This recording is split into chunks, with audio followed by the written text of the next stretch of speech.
Welcome to the Gearbox Podcast, where we dive deep into the dynamic world of automotive repair and ownership. I'm your host, Jimmy Purdy, an experienced technician turned shop owner with a passion for sharing insights, stories, and conversations with industry leaders. This is the Gearbox Podcast. Well, tell me a little about, I don't really know what exactly, do you take care of like the Google ads, or what is exactly that as far as marketing is concerned that you kind of handle? Yeah, so kind of like the full process of lead generation. So, the way I look at marketing is, um, you have, if you have a 50% retention rate, like you're never gonna grow, right? So it's like I think growing up, our retention rate was around 65, 70, 75%. It's like, that's a solid rate for like a growing economy. There's customers coming into the city, constantly moving in, moving out, people getting new cars, people sell,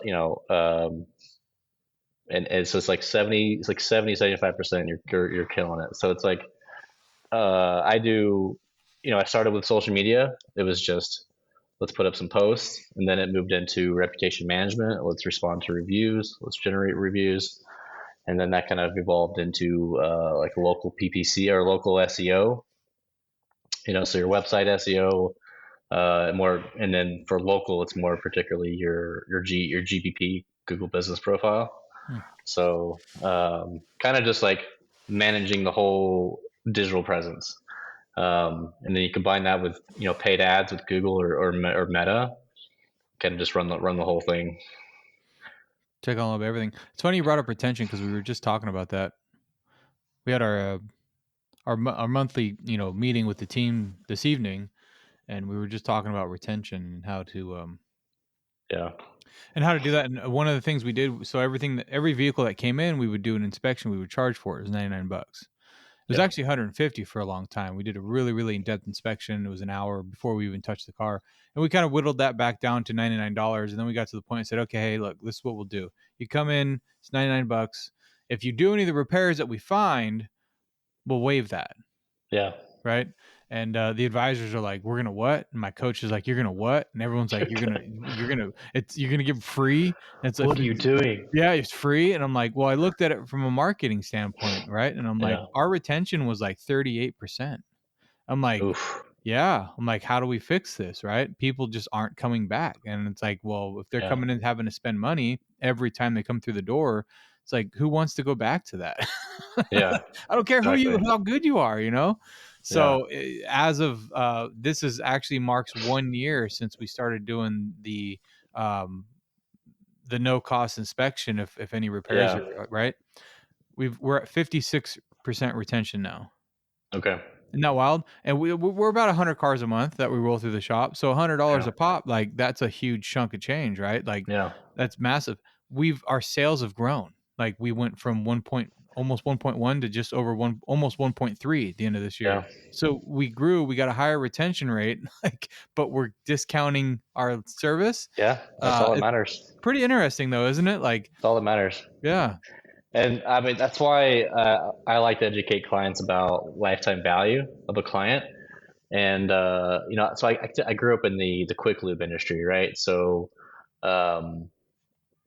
my parents opened up we're changing oil, we're doing inspections, we're doing tire rotations all day long.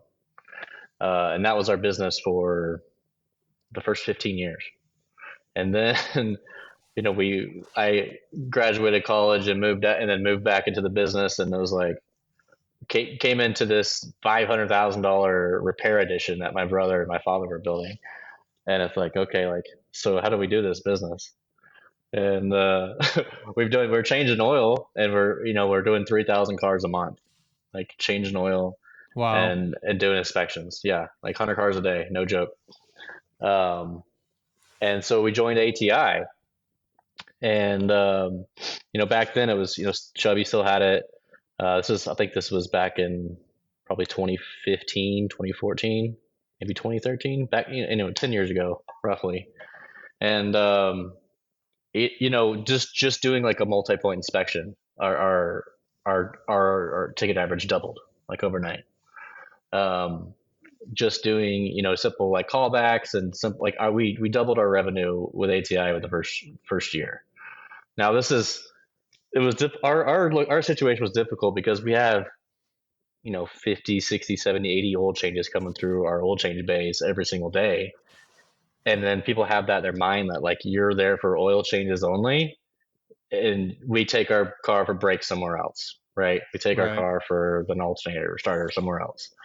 And so we spent just, I mean, still to this day, that location has issues like converting like the mentality of a client from quick lube to full service auto repair. But man, it's a whole different business. They're two different businesses. It It's seems wild. like, well, it seems like that's kind of a pain point for, I think, a lot of shops. And I've noticed a lot in the area that used to be specialized in one thing or another, kind of like putting the big sign out front that they're full auto now.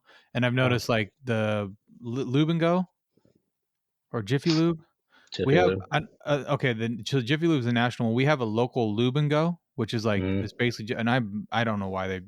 It's like the exact same thing, but one's like locally owned and one's not. Yeah. But anyway, they've been moving more into general auto repair as well, Yeah. and they're trying to take on that kind of. And it's like, man, that just seems so, because we went from transmission specialty to starting to market for full general auto repair, and that was probably 4 years ago, Yeah. which I guess isn't very long in the grand scheme of things, but I still to this day, like, everyone's like, "Oh, I didn't know you do anything else than transmissions." It's Yeah. like I was a transmission shop for 2 years, It's like, two man, I've been putting years, this, yeah, I've and been now I've putting been this in working your face for for years. four Yeah. now, like twice as much time I've Yep. marketed as a general auto than I did with it. But it's like Yep.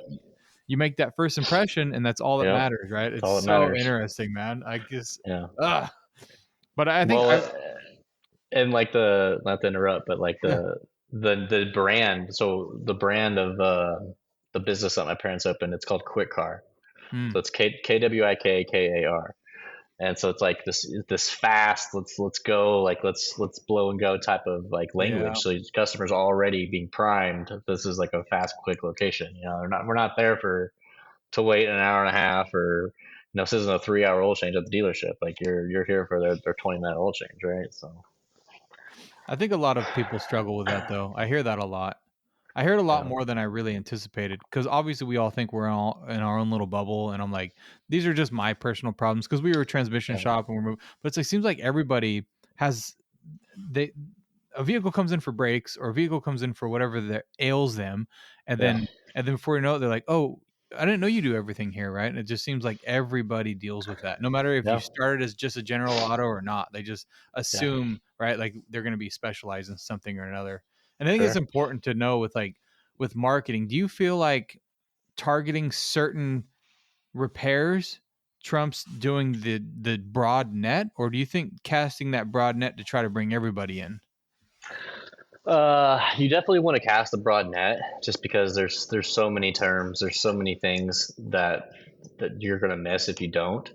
But you definitely can get more specific with it, right? Like you can get, if you replace the batteries in Teslas, right? Like Tesla battery replacement, Paso Robles, that kind of thing. Like you can get very specific with certain services. For instance, if you hire like a Ford mechanic, someone that has, dealership experience, then you can roll out some pages that's Ford repair in city, right? Hmm. So you can I think a good combination, good healthy combination of both is smart. Um, so I have a bunch of quick loop clients in the DFW area, and what I tell them is like, you guys aren't going to rank for auto repair. Like your Google business profile will not rank for auto repair. Your category is oil change service, and that's what you should be trying to rank for, right? So their money services are oil changes and state inspections all day long. But then you come back in through the back end, like a PPC campaign for the auto repair part of it, right? If they have a mechanic. So it's just kind of a combination of both. You kind of have to utilize the resources that you have. If you're like you're a transmission shop, right? So like your actual category is, there's a transmission shop category, but if you want a general auto repair, you can still rank for that. It's just gonna be harder. Yeah, So I've realized our transmission is very easy to rank for because no one wants to deal with it. So it's like, right, even though I don't want to necessarily market for that anymore because just right, the word of mouth alone is enough. I still keep that campaign going because it brings in new calls, right? And it's easy. It's like a really cheap conversion because to rank number one for transmission in this area, there's like one other shop that's like right, even trying to compete, right? And it's like so right. it's like nothing.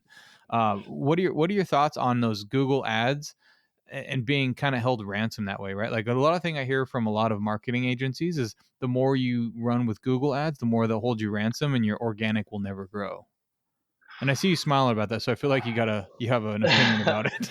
Well, I actually think it's kind of the opposite. I think if you're spending money with Google, and I actually just talked to a marketer buddy about this today, that by spending money with Google and spending ads with them, they actually end up ranking your organic higher, because it's like, That's it's interesting if concept. it's you or the other guy, and you're actually giving them money, in another product, then what are they going to do? Like, if you had an oil change to give away, and it's your guy that's bought 5 transmissions with you versus the guy you've never seen before, like, what are you I gonna do? guess, You probably, I guess it depends up to the point to when you stop spending. I guess that's the more important thing. yeah, So yeah, then the moment you stop your Google Ads campaign, are you going to just tank your ratings now? Now is everything just going to be taken away? no, no, no, it's definitely not that extreme.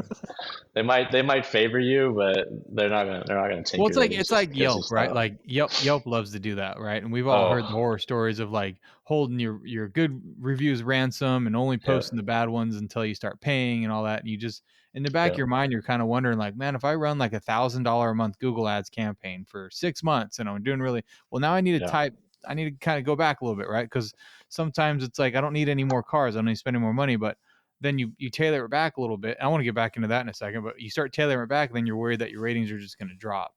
yeah, yeah. So, I don't know. It's a balance. It's really Yeah. just a balance. But the balance, that's what I wanted to jump back to was is stop marketing when you get busy. Do you feel like a lot of your clients have that problem? I know I did, right? Like I got to the point where we were so busy because I was so understaffed that Hmm. I didn't market anymore. And then 3 months down the road, I'm hurting because I'm like, where's all the cars at? Yeah, I mean, I think it's like a very, I think, as a business owner, you just get so caught up in the business that you forget to like what you're actually in, right? Like you're inside of like a machine that can run with you or without you. Okay, that's Mm, that's your that's your opportunity, right? Like, do you want to build the empire and have it run without you? You can go to vacation, or you can start a second shop, or do your pickleball habit, like whatever it is. Like, yeah. if you work on the business, it can work. It can work without you, right? You set the standards. You train the team. Then I never. I mean, oh, man, my dad killed himself in the business, as most dads or business owners, entrepreneurs do, right? They Mm-hmm. absolutely killed themselves in the business, and I like to tell people, I'm like, I have like two versions of my father. I have the the 10-year-old, pre 10-year-old version of my father. Like, he was just a 9 to 5 guy. He had a good job, but never thought about it at work. Wasn't coming home just extremely exhausted. Didn't have to work on the weekends. And then post 10 years old, we open our loop center, and it's 6 days a week. And then we had a car wash at one point, and then it became 7 days a week. And it's like, at that point, like, if you're not building a strong team and you have strong management in place, like, it's gonna run your life. And so, I think the joke is, our family joke growing up was like, every vacation we took, we would run into a customer. It doesn't matter if it was the Caribbean or the mountains somewhere, like, we would run into a customer everywhere. It was just like, we can't escape this business. And then, I don't know what it is about managers, but they get the balls to quit their job when the owner is on vacation. So a lot of our trips were interrupted with quitting Man. managers, and things just like falling apart. Like, as soon as you leave, you're like, what the hell? Like, you thought you had things figured out. Oh, it's business. Yeah, it's such a I think a lot of people can relate to that, right? That whole lifestyle is just you know what it is too is you should be excited when you're running to like your clients and customers, right? Like it Right. should be something you're grateful for, and Right. unfortunately in those kinds of situations you're not, because you're trying to escape it when you're, instead of like, Yeah. I don't know. We had a we went to, where were we going? It was, I think, a trip to Ireland, and we were standing in line in LAX in an international terminal deep right, and we ended up running into a client, and they were going to Barcelona or something like that, and it was like, it was just so, I'm like, really, like, but Yep. but I mean, I love seeing this guy. Like, he's a great dude. He comes Yeah. in, spends Yeah. whatever, and like he afforded our trip, right? And so I seen him. We sat there and hung out and shot the shit for an hour while we were waiting in Yeah. security. So it was just cool to see. When you bring that up, that's what it reminded me of, because it's like, I know a lot of time, especially in the early years, you try to avoid it. You see someone in the grocery store, right, Yeah. or something like, You're or like, you oh, what just the, you go to the grocery store like yeah. two towns over just to make sure you're Yeah. not going to run into anybody. And it's like, you get to the point, and it's kind of nice to like run into the people that help. You're like, oh, hey, what's up, man? How you doing? Yeah. And you're not Yeah. so worried about them saying like, hey, so the last time I came in, right? Like, Right. oh Right. my god. Yeah. Exactly. But And then, I mean, if you have a business to be proud of, like, then those are the kind of conversations you don't need to worry about. Like, it's like, right, our philosophy was like, we're never going to be perfect, but like our family owns this facility, and as long as we own this facility, we're always going to make it right. yeah. So it's, you I know, think it's like a mental shift too, right? Like, you tried to be too perfect in the beginning, and then so you take everything way too personally, and I think you just get to yeah, the point, like, you just understand that you're gonna make mistakes, but hey, I'm gonna take care of it. Like, even if you yeah, ran into him, like, hey, the last time I came, I'm like, dude, thank you so much for letting me know. Like, that's really yeah, valuable to me, and I appreciate you letting me know. Let me get you in, on Monday. Just bring it in. Do you want to make an appointment? No, no, you just get it into sure, me. Come ask for me on Monday, and I'm gonna make it right. Like, yeah, it's just that mental shift of like not being so concerned that everything's yeah, just gonna fall apart because you made one mistake. exactly.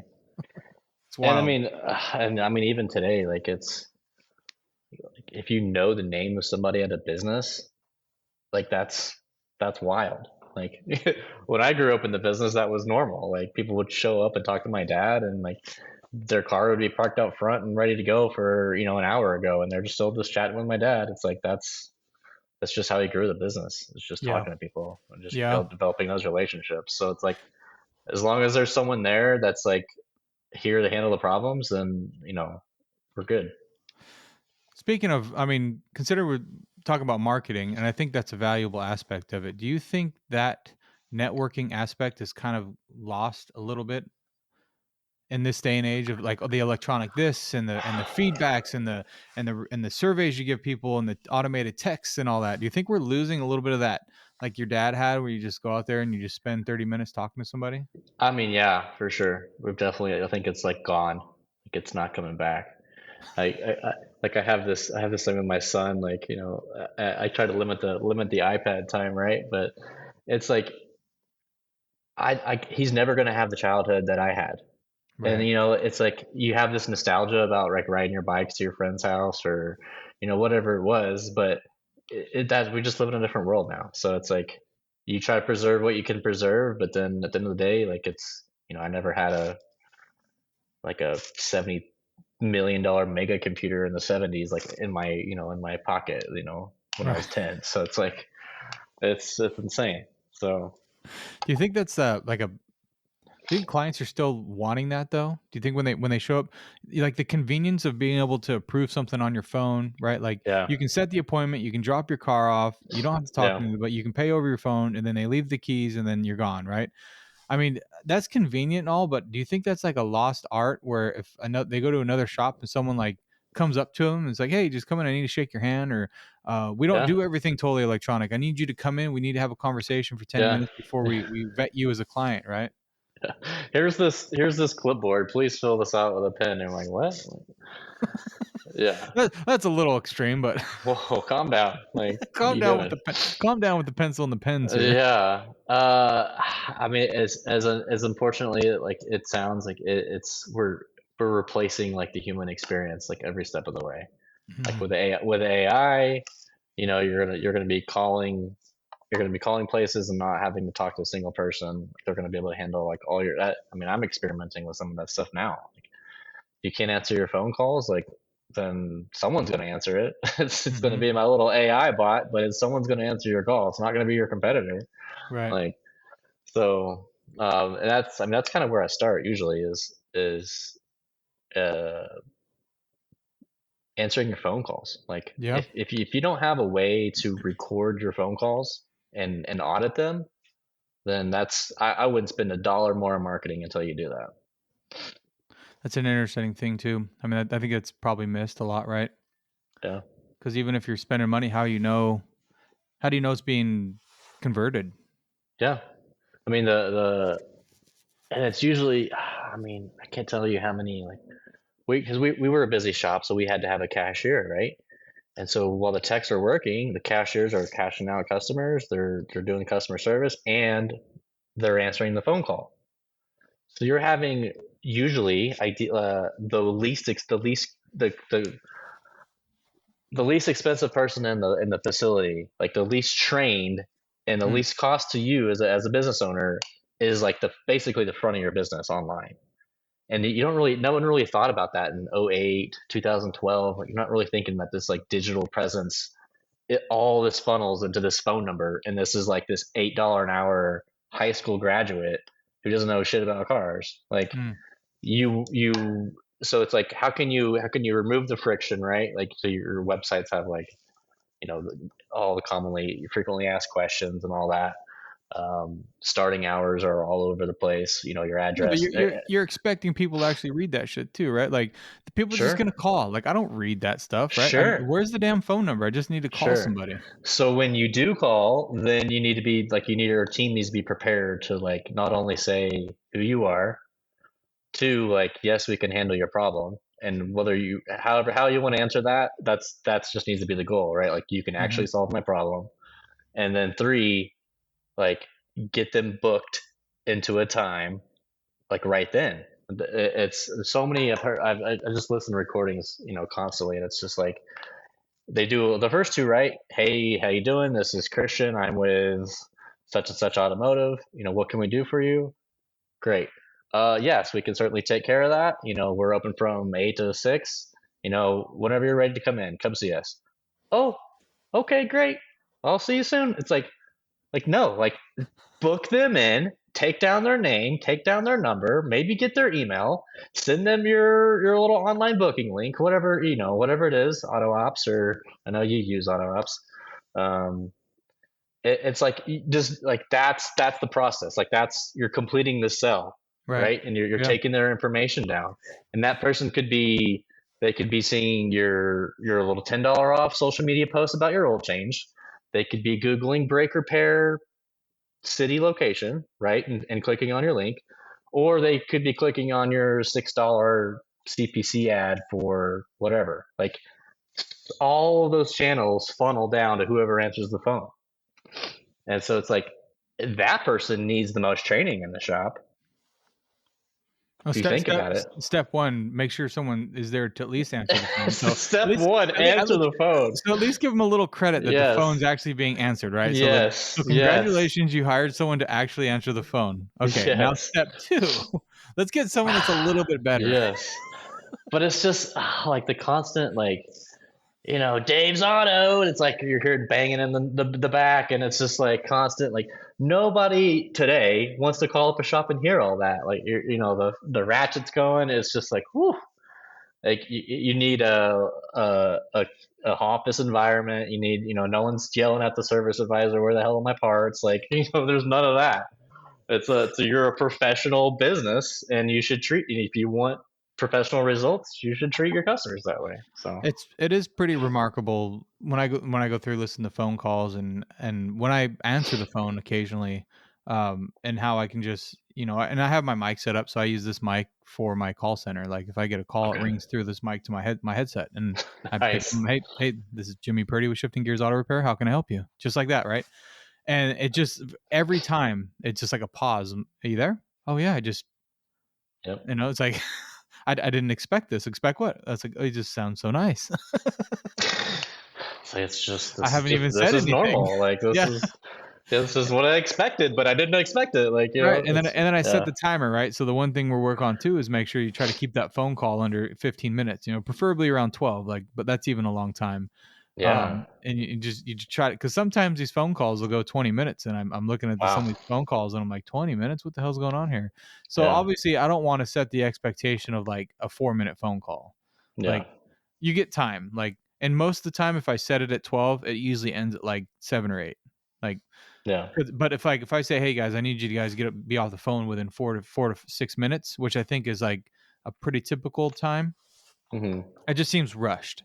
So it's like, no, just set the stage like you got some time. And I've noticed most of mine will say around that 10-minute mark, but it just explain to them, hey, this is the process, this is what you do. And it's like, yeah, man, you've just been really helpful. I really appreciate you, whether they come in or not, whether I book that or not. It's just, it's always, Yeah. I just really appreciate like you taking the time and like explaining things to me. This is the first shop I called where everyone actually explained to me exactly what was going to Yeah. happen. It was like, wow, and that took me less than 10 minutes. Right. And then they'll throw $6,000-7,000 on a new transmission and be your customer for life. Like Hopefully, it's and it's one of those things like maybe if not today, now, but maybe later, or you know what, maybe they got a friend because that'll stick in their mind. Like they yeah. just had a 10-minute conversation that was pleasant with Yeah. something they thought that wasn't going to be. So like, you Right. know what, I called the shop and they were like really nice. Maybe try them. I don't know. Yeah. It's those things you never know. Like just like with the retention thing we talked to started the episode with. It's like those things are like I never really thought. I just looked for my ROI, right? Like, how do I Hmm. make sure each dollar makes me $3? Like, that Yeah. was the goal. Because you read the books, right? And the people tell you, like, if you're spending $1, you need three. Like, Yeah. no ifs, ands, or buts. And at the end of the month, make sure that you get your ROI back and you get your return on your investment. And it's like there's so much more intangible things that are going on that like that really blinds people. And I just don't like that. I mean, I get it when you Yeah. start, you need to make sure like shit is tight. Like, so make sure you're getting your money back, but also like there's some intangibles there where you can kind of fold into it that like I don't Yeah. even fully understand yet, but I'm getting aware of them. Yeah. For sure. Yeah, it's just wild. A lot of things that, especially when it comes to marketing, man. Like, Well, and everybody like has like like it's we have the shop we had. Uh, so we had well, it was my parents' shop, right? So we had it for 20 years. Um, and then my brother and I decided to start our own franchise while running our parents' location. And so 2 miles down the road, we purchased this other Quick Lube center, and it was this this branded just whoever's auto repair shop. So we came up with our own brand logo, like rebranded it and everything, remodeled the facility. It was doing like $350,000 a year. Like it was just this couple brothers just like working out of a shop, right? And just the demographic difference from 2 miles down the road it was wild. Like the types of customers that we were seeing 2 miles north were completely different. And then, so it's like, yeah, like what could work in your shop could be completely different. Like what works in my shop. It's just you have to take into account a lot of factors for sure. is it like trial and error, right? Where you just gotta like you gotta spend some money, you know? Yeah. Right? I Okay. mean, I'm kind of so glad like you said that. I'm so glad you said that. Like, yeah. Like, how many times have you talked to Eric about showing up late? Like, you probably had that conversation 5 or 6 times. You think you can talk to like you think you can do everything one time and just work? Like, and I think marketing is the same way. You could run this $10 off oil change thing on Facebook, but no one might click on it, right? But then you run something else that's the equivalent of $10 off. Maybe it's a free brake check or whatever, whatever it is, and it, and it, it hits. And just like you So, said, the guy, the county over, town over, hey man, this is really working for me. Or on the other side of the nation, hey, we did this special and it really worked. And you try it and it doesn't work. I right, mean, and to your point, like how many times does your wife tell you to take the trash out before you actually take the trash out? Like, right. I think the golden example for this in our industry is mailers. So ooh, I want to talk about mailers. Yes. before we get into Facebook ads, before all that stuff came through, it was, well, how do we find your customers? Well, you just mail them something. So it's like we did mailers for, I don't know, the first 10 or 15 years of our business, and I was like, first you have to actually track it, okay? And so I think people don't put in the forethought or the effort to actually train their employees that when this piece of paper comes in, you're putting in tracking code OC10 or whatever it is, right? To Mm-hmm. like see if this actually works. So like that's half the battle is just getting the conversion tracking to even work and your people to Dude, even that's a to great point. to Yeah. do it to begin with. Because how many coupons have you created? If you're anything like our business, we had a screen of like 30 different coupons of 30 different marketing campaigns over the years.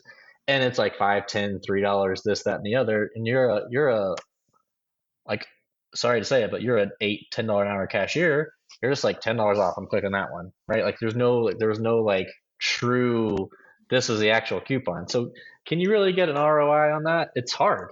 It's hard. And then you got the guys that spout off that, oh, I tried mailers and it never worked for us. Sure.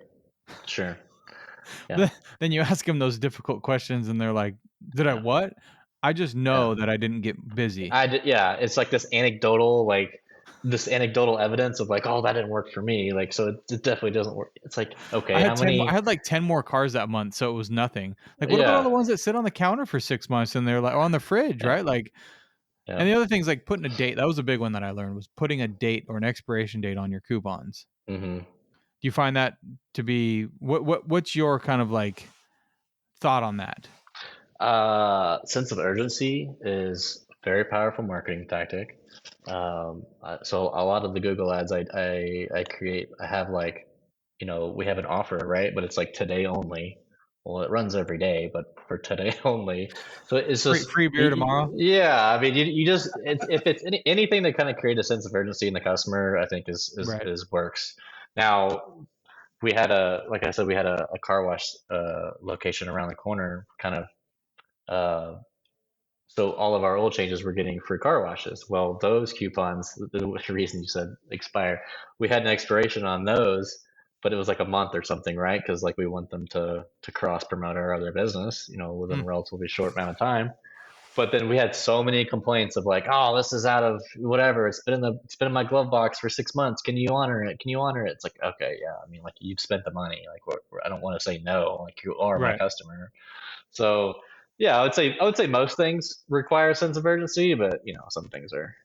I wonder if there's nuances or certain repairs that would work better for that, right? Where, Yeah. like you said, with the brake service or the brake special, like you do like a, you know, or oil change special even. Like most people, like doesn't mean, oh, it's a discount oil change. Even though I got it 3 weeks ago, I'm gonna go back and do it now because it's a good deal. Like I don't, it doesn't like work that way, right? No.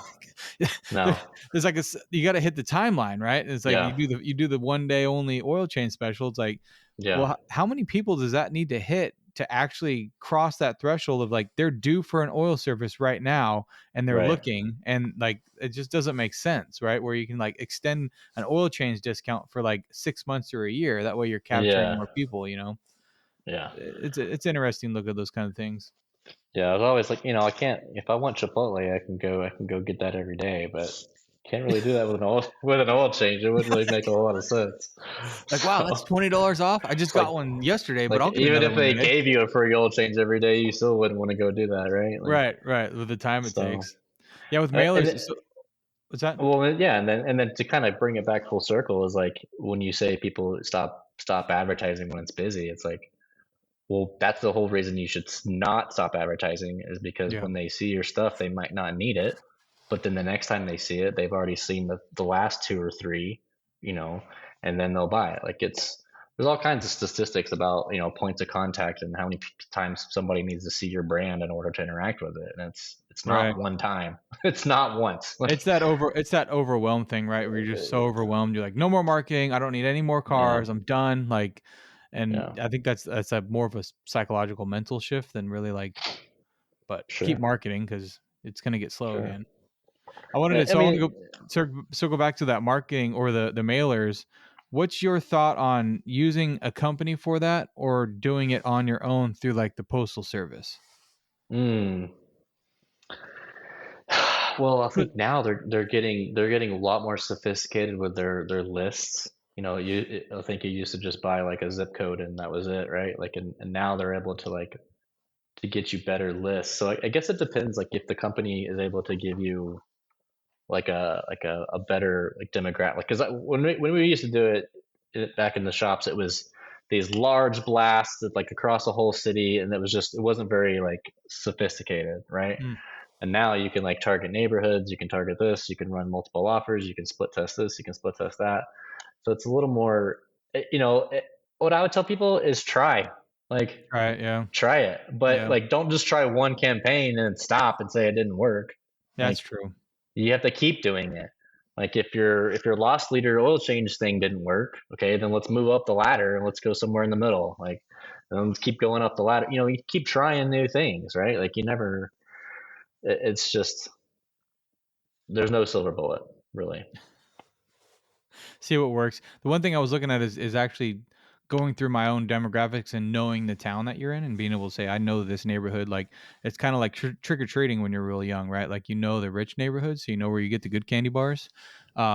So I was looking at mailers kind of the same way, right? Like I know that neighborhood, I know the cars that are parked around that area, and those are Yeah. the ones I like. And I feel like a lot of the companies don't really go that deep, which I can't Mm-mm, really expect them to, right? So you mm-mm. look on the USPS has their you can kind of set up your own mailers. But, oh my, it just seems like a lot. Like it's a lot of Yeah. work, and it's like, well, I'll just pay a company to do it. But you kind of miss that nuanced personal touch that you can give to it. So Yeah. it's one of the things I was looking into. And it's like, again, like radio, like everyone says radio doesn't work. Man, we've had fantastic results with radio, Yeah. but I conduct all my own commercials.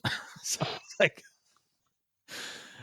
who's doing the work, right? Like who's doing the thing to make it work, right? Like it just Yeah. it's It's really disheartening to hear the negativity when it comes to marketing and the things that will never work. That hasn't worked in years. it's yeah. It's just like I think the easy answer to all these questions are always like it depends. Like, well, does that work? I don't know. It depends. It depends. Can you answer the phone?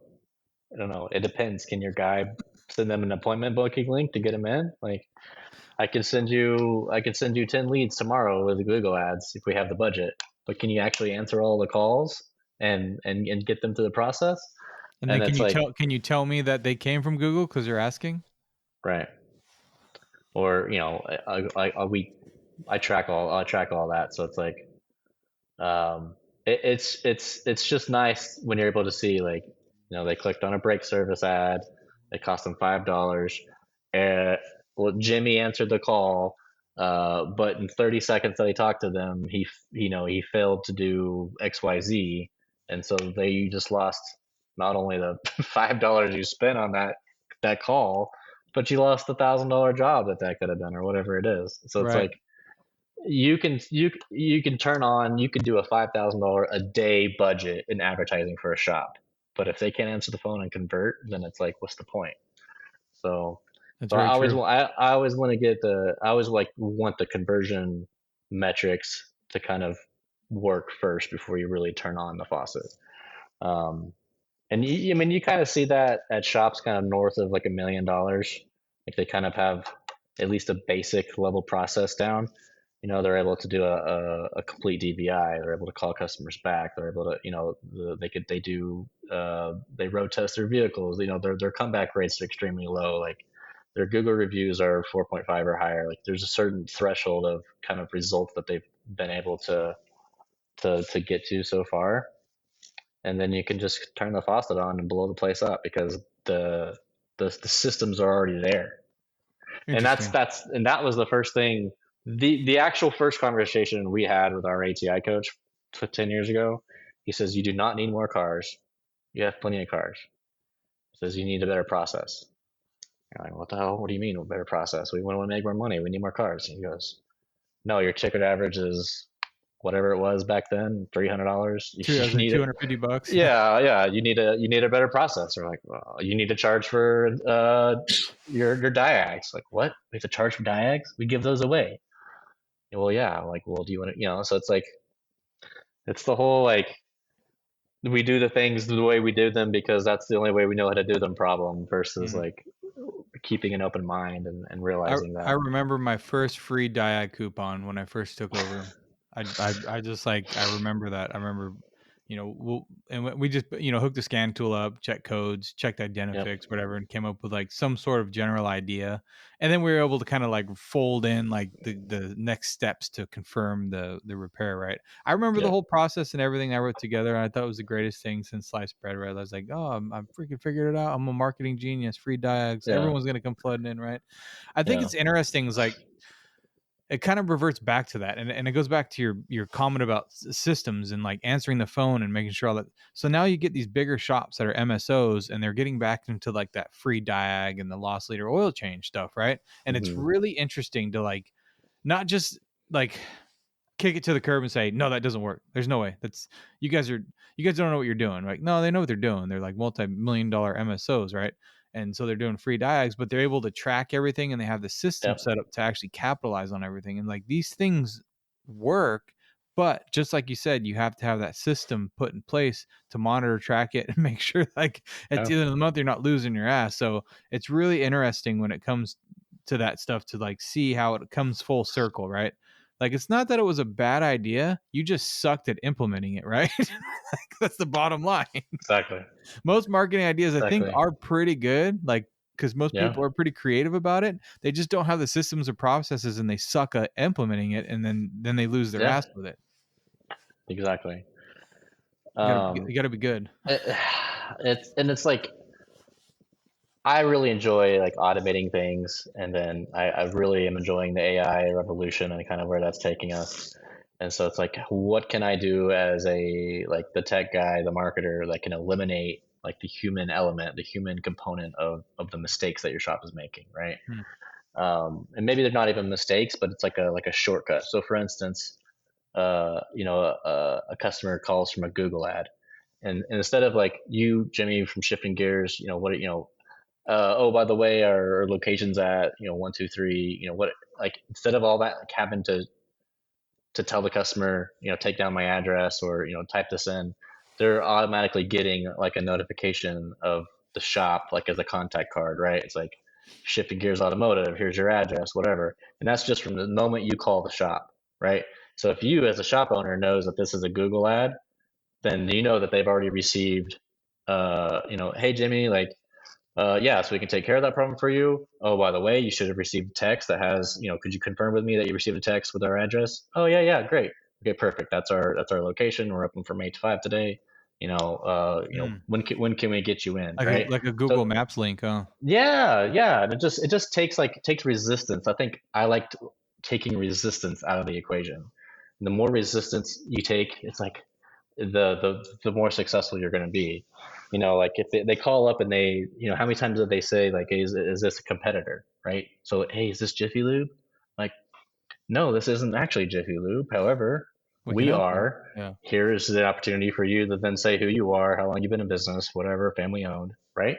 And so it's like that's part of the training. It's like, okay, like Jimmy took 20 calls last week and he converted 18 of them to a booked call, right? Like, and if you monitor stuff like that, then when you market, then when you actually hire the agency, then you're spending the $2,000 a month in Google ads. You're spending on the SEO. You're throwing money at that. Then when they call the shop that you're going to handle that lead Yeah. properly. So Yeah. If you're not tracking it, you would have no idea. Make sure the processes are in place to do it. yeah, yeah, Yeah, that'd be one of the things I've noticed takes a long time is on the intake is getting the client's information. And yeah, I like that idea of having that Google Maps link sent, but I like it on the other side too, where and that's where like auto ops and like the online schedulers, you get that information, they type it in. So when you have the phone call, it's more to the brass tacks, right? Like you yeah, already have the customer profile set up, they got all the pertinent information. Now you can just get down like, hey, what's going on with the car? Hey, oh, you live out there? Yeah, my mom lives out there, by that area. You just like build that personal relationship instead of spending 4 or 5 minutes like, what lane right, was that? Look, right, it's 456, or what'd you yeah, say? Like, and you're trying to get this address from someone, and it takes like 3 to 4 minutes to just get their freaking address yeah, and their exactly, last name spelt and their phone number. Make exactly, sure yeah. they're good with texting, and you're okay with me. Like, dude, you have to eliminate all of that from the phone conversation. Yes, 100%, 100%. And even though it's part of a conversation that needs to be had, there's better things that you can talk about. Better things to do with your time, Do you have and the and license you're plate number? Oh, let me go get it. Okay, and and like then you're waiting like, well, it's outside of my parking lot. I'm going out. No, no, you don't need it. Like, don't worry about it. Like, I don't need you walking out to the street right now to get your license plate number yeah, off the car. right. Yeah, and then like it's then you could risk like alienating such a large like anybody over 60 or 70, right, who hasn't had a phone in their hand their whole life. Like they're like you can just listen to calls and know like the type of person. Oh well, they act like there's just so much like you can hear like the angst in their voice when they're trying to figure out like where you're located. Oh, is that by the highway? Like like no, ma'am. Just open your phone and we've already sent you the address. Just click the link and you're good to go. Like that's all it should be, right? Like eliminate. And then I think with some of my clients here, like when they don't have the opportunity to track that to get that text sent automatically, then they have TechMetric open and they send, I think like a shop tour video Hmm. and like as the first text. It's like, hey man, like thanks for calling. I just sent you our shop tour video to your phone number. It's just a little bit about us, so you know where you're coming to, blah blah blah blah, and it's just like kind of like a welcome thing. Hmm. That's kind of cool. That is slick. So when you have the opportunity to hang up the phone and call your 10 other competitors within 5 seconds, like you have to convert them right then, Yeah. right then. Oh yeah. Get them on the schedule, get their name, like get their number and convert them. And then the people that are making the real money in this industry, like when that lead doesn't show up, they're calling them back, right? They're figuring out why. And I think that's one thing that not many people do is call people back. Yeah. Is have this follow up system. Like two sides to that. One just not having the system of the process, and I think two is just writing them off, right? And I Yeah, do it. I think I had two calls this week or last week that I answered, and they were just calling around for pricing.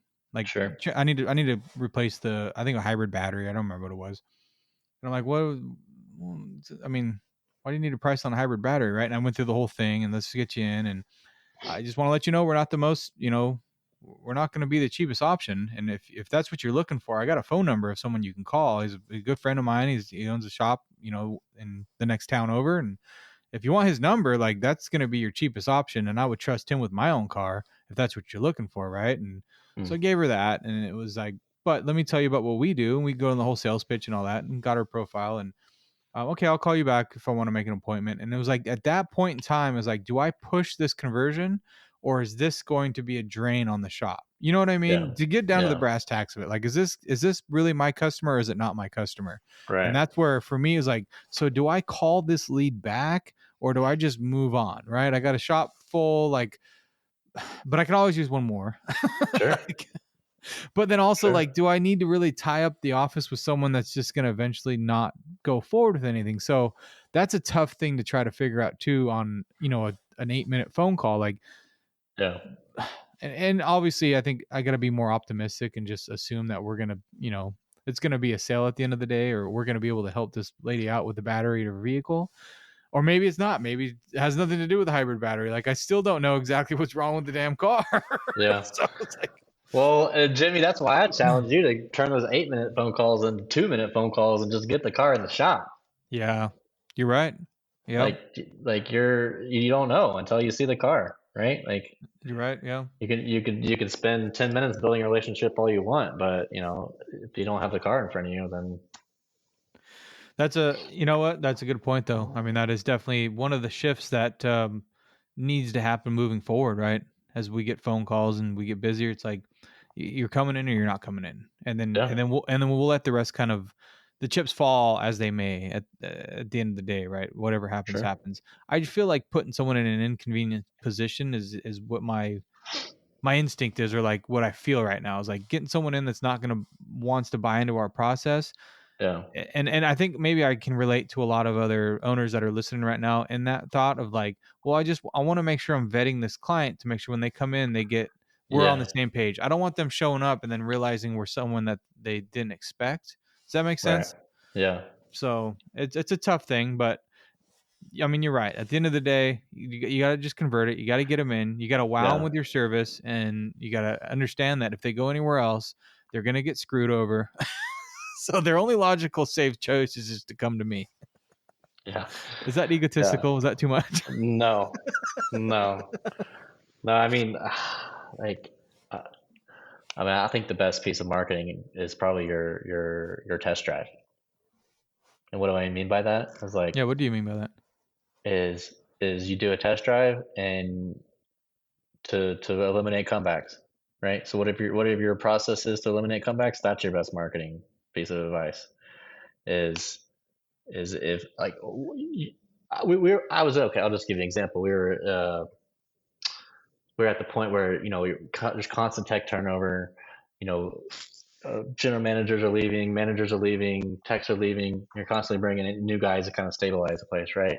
I think we've all kind of been through certain periods of time where you've had technician turnover that really cost the shop a lot of money.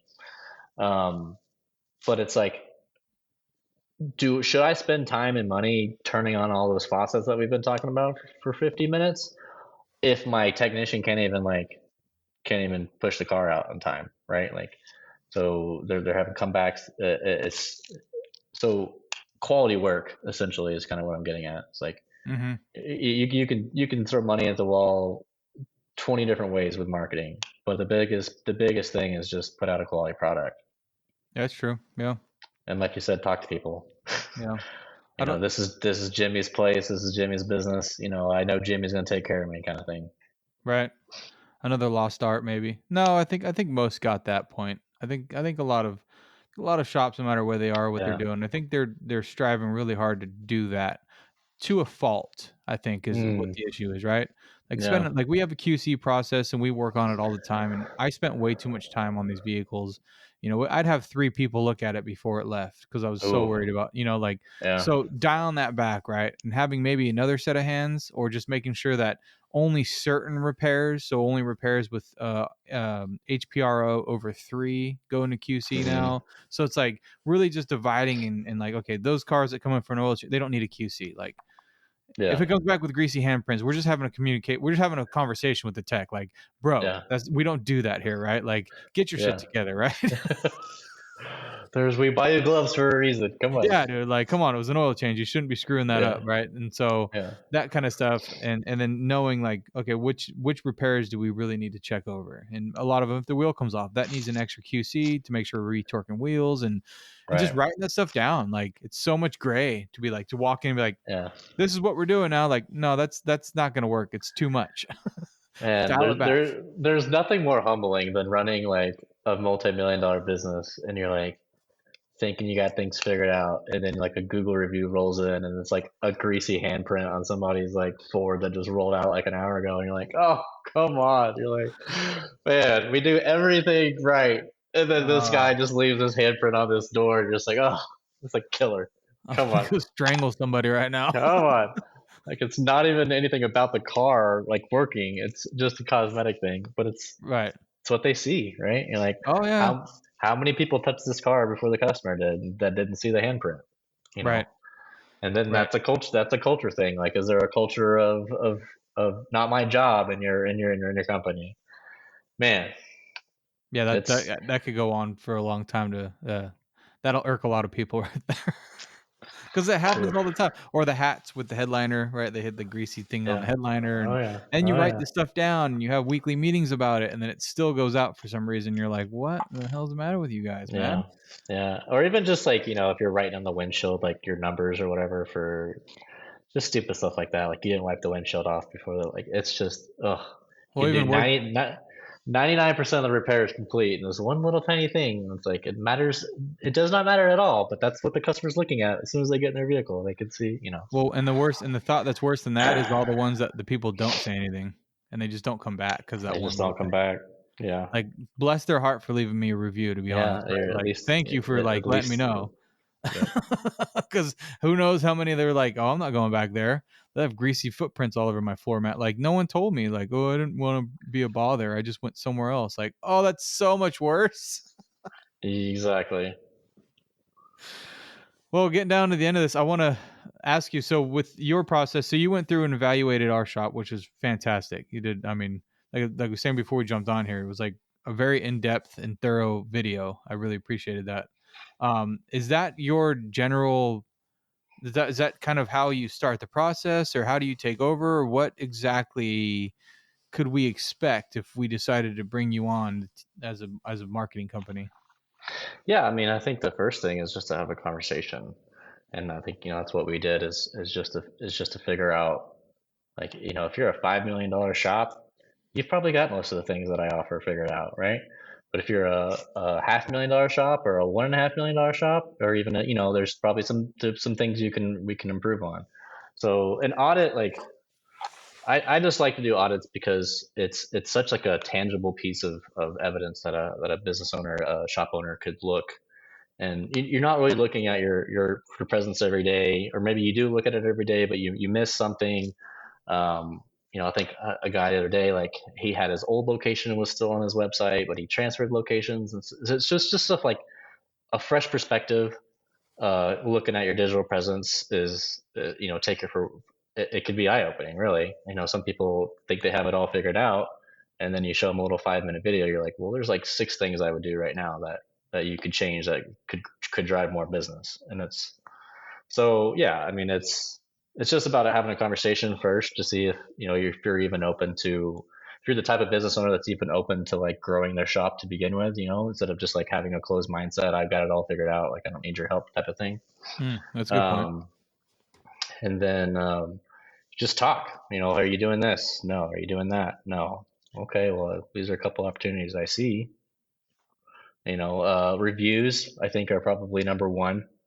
Like, if you're a shop owner that has no way of generating reviews consistently, for number one, and then responding to them, then that's like the number one thing you could probably do as a business owner. Generate them. Most CRMs nowadays do the generation for you, Hmm. right? Like, they're sending out the emails, they're sending out the text messages. So if you don't have a CRM that's doing that for you, like, I would even suggest just get the CRM that can do that, right? Right. Yeah. I mean, I can make you one, but there's other integrated features out there, that are integrating with all these shop management systems that will do it for you. So it's like I like have like half my philosophy is like best practices that I've seen in the industry work for me as a business owner when I used to have a shop, and then what's working now is like as a marketing agency. Um, where were we going? The CRM, the reviews. Yeah. So generating reviews. If you do not have a way of generating consistent reviews for your shop, that is what I would recommend fixing, like, Yeah, immediately. that was one of the things you brought up too, because I get and I have a pretty good system about going through and checking my boxes and make sure. We had like 5 reviews that I had let slip before I responded to them. Right, all Yeah. 5-star, of course, but what's one thing is like I go and if I get one, it's like I just wait till I get 2 or 3, and then I'll go in that way I can like just respond to a Sure. few at a time and chunk them out. Yeah. But I totally Yeah. like I was like, oh, I totally forgot I needed to do that. Yeah. I think what's interesting is, everybody has different challenges in terms of, like, if you're just a single shop owner, you're probably not getting a negative review every day. But if you're a shop owner of like 8 locations, you're probably getting a negative review every day from Yeah. one of your locations. So, like, sending that review to like the person that needs it most, so they can try to save the customer, save the experience, Hmm. instead of like responding 2 weeks later because you never saw it, type of thing. So So it's just, you talked about monitoring and tracking. Do you go through and you track the phone calls with your marketing, or do you have like, is there yeah. packages, or exactly what could anyone expect if they decided to reach out to you? Yeah, so as part of my packaging, we have SEO packages, we have PPC packages, and then we kind of like bundle it all together. And a part of that PPC package, both components have the kind of the auditing attached to it. So it looks like a phone tracking number, and we're sticking it on your Google Ads, or a phone tracking number and we're sticking it on your Google Business Profile, and it records all the phone calls that come into the business. And then we're auditing, one by one, each one of those phone calls to make sure they kind of went through like a gated process. And a real quick gate could just be like a 1, 2, 3, right? Hi, my name is, yes, we can solve your problem. And then we can get you in at 2 p.m., right? Like, you're following some type of process. And if you want to customize that process, then we can customize it. But um, you're hitting the things, right? So you can kind of give them stats. First of all, Jimmy, the 100 phone calls you got last month, you only answered 90 of them, right? So 10 of them went straight to voicemail. Okay, and that opens up another can of worms. You can do missed call text back with voicemails, right? And like immediately send the customer a text message saying you're going to call them right back. Um, you can do AI receptionists, right? That if Jimmy doesn't answer the phone in 20 seconds, then your AI bot picks up and answers the phone, right? And then he's taking the message and sending it to whoever it needs to go to. So, custom tailored solutions for all shop sizes is essentially. Look, trying to find the inefficiencies and finding a custom solution to fix it. Sure, I like that. Yeah. sure. And they're all kind of like the same problems and the kind of the same solutions. It's just like maybe you're tweaking things here or there, right? So Like I like said, there's no. everybody needs a review system. Like whether you're doing that through your CRM, no, if you don't do it through your CRM, then you need to have like the NFC cards, the little things up front to put on your cashier stand. It's QR codes like with a business card. You're stapling it to the invoice. Whatever it is, there's 20 ways you could get Google reviews, but that is the most impactful thing for a business owner right now in local SEO is getting consistent reviews, responding to them, and having like Jimmy replace my transmission, like in whatever city you live in, right? So having the city keyword, the service keyword would be like the perfect review. The keyword stuffing. Yeah, yeah. And then keyword stuff Oh, your replies too. yeah, exactly. Yeah, yeah. No, there's no problem fixing your transmission. Like If you throw have any that other in there. transmission problems in past Yeah, rolls, yeah. yeah, And love and it. and you can see that show up. And the reason I say that, you can see that show up now. You could type in like brake repair and then your city name, right? And Hmm. I guarantee you, one of the GBPs that show up for the brake shop, it'll have like a review snippet, right? That says Jimmy replaced my brakes last week and did such a great job. That's why it's important, is because you have a review snippet that's tailored to their keyword search, and then now it's going to show up on your GBP, and your GBP is going to be ranked higher. So There's your golden nugget. there's it all. Reviews. Get more reviews. Well, Mr. Christian, is it Mosley? Did I say It's that right? Mosley. Yeah. Christian Mosley. What's the name of the company, or how can someone reach out to you if they're interested in Yeah, learning more? my agency's Auto Mastery. So automastery.com has an appointment scheduling link to book with me, or you can just find me on Facebook, Christian Mosley. Very active in a bunch of the auto repair groups. So I talk in there constantly, or you can just send me a DM. So, but automastery.com. Slide into the DMs. Slide into them. I appreciate your time, man. Thank you very much. Yeah, this is fun.